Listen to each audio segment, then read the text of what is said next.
Bonjour, cette semaine ce sera un format un peu différent. Nous allons voir la définition d'un terme que l'on entend souvent, les design patterns.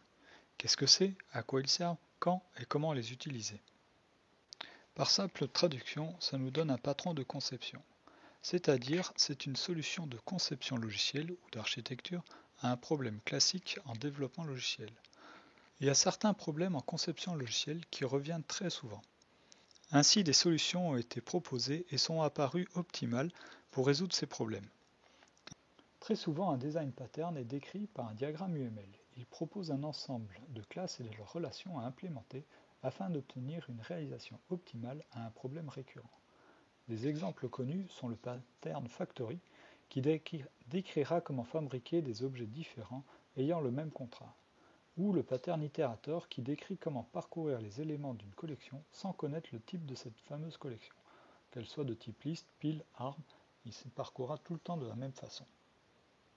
À la différence d'un algorithme qui te guidera de façon directive pour réaliser une solution, un design pattern te fournira une description de plus haut niveau, plus conceptuelle de la solution et sera plus adaptable à ton contexte.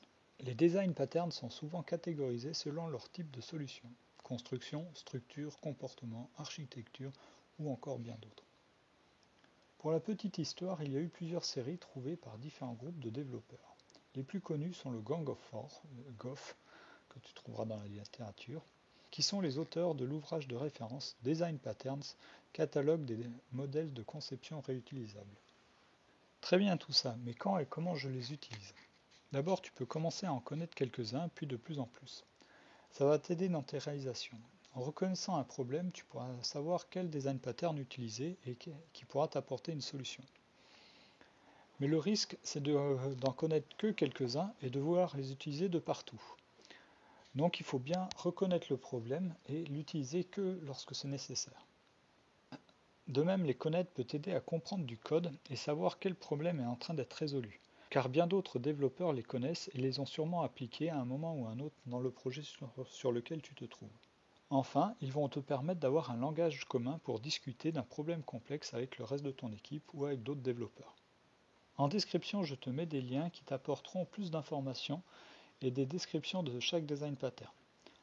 Également, de temps en temps, je t'en présenterai certains et nous verrons comment les implémenter dans certains langages. À bientôt.